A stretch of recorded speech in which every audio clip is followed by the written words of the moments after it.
Are you a movie fanatic? How many times have you heard of a big movie coming out and absolutely couldn't wait to watch it on the big screen? Sure, movies are entertaining, but they are powerful. Did you know that films can express individuality by changing the way you think? They are super important in today's society, even more than you may think. Then you may ask, what is film criticism? Let's get into it. Alright, starting with individuality. Films affect individuals by bringing out their hidden personality traits, such as humor. Films have also been shown to change people's behavior towards things, such as beliefs and opinions, stereotypes and attitudes. Films are a great tool to express yourself individually and inspire change and creativity. And the great thing about movies is that there's plenty of different genres directed towards different audiences, so you can express yourself through your favorite films, and no one can tell you otherwise. One example of films changing people's attitudes is films about the future of the environment. It can bring people to start being more aware of the environment. In today's world, most people have a device that can record and upload a video. That means anybody can bring their ideas to light. Now into importance of society. Films are huge in today's society. They can be used to spark revolutions, like what happened in World War II. They can connect the world by showing and explaining different cultures. They spark creativity and inspire.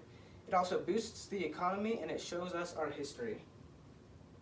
One example of films sparking revolutions or wars is Germany in World War II.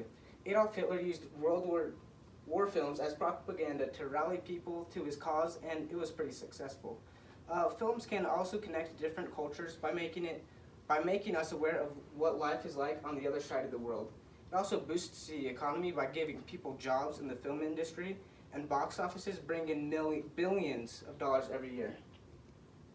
So you may ask, what is film criticism? What is it used for? Film criticism is the art of analyzing and evaluating film and television in written form. That's a quote by Lee. One of the main purposes of it is to let people know whether or not to buy a ticket to a movie. It also sets a reputation for the film. If it has a good score, more people will go see it, while the opposite is true. So for my senior project, I was curious on what the top 10 highest rated and praised movies were. I went to imdb.com and took their top 10 highest rated movies, watched them, and ranked them myself to see if I agreed with their list. I then uploaded a YouTube video with a more in-depth explanation. So first up is a Shawshank Redemption. IMDb gives us a 9.3 out of 10, and I gave it a 9.3 out of 10. I totally agree with their ranking of this movie. It was fantastic and well deserving of its ranking. Second up is The Godfather. IMDb gave this a 9.2 out of 10, and I gave it an 8.7. This was an excellent movie. It was a bit longer. It's a bit longer of a movie, so at times I found myself getting bored, but I still thoroughly enjoyed it. Next up is The Dark Knight. IMDb gave this a 9.1 out of 10, and I also gave it a 9.1 out of 10. I believe this to be one of the greatest superhero movies out there at the moment. This movie is well worth a watch. Next up, we have The Godfather Part 2. IMDb gave this a 9.9 out of 10, and I gave it a 6.7 out of 10. This was a long movie with plenty of slow, confusing, and personally not appealing parts, so for that, I had to score this movie pretty low. Next up is 12 Angry Men. IMDb gives us a 9 out of 10, and I gave this an 8.1 out of 10. It's a short but simple movie with an amazing plot. The actors make the movie. This was an enjoyable watch. Next up is Schindler's List. IMDb gave this an 8.9 out of 10, and I gave it a 8.6 out of 10. This is an amazing character development story, and the plot is great. There's a few slow parts in it, which put my ranking down just a little bit, but I mostly agree with their ranking. Next up is The Lord of the Rings, The Return of the King. IMDb gave this an 8.9 out of 10, and I gave it a 7.1 out of 10. Without watching the other movies, I got lost in the story, but as a standalone movie, it was pretty good.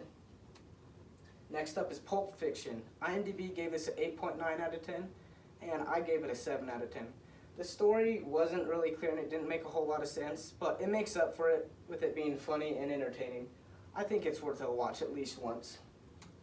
Next up is The Lord of the Rings, The Fellowship of the Ring. IMDb gave this an 8.8 out of 10, and I gave it a 7.9 out of 10.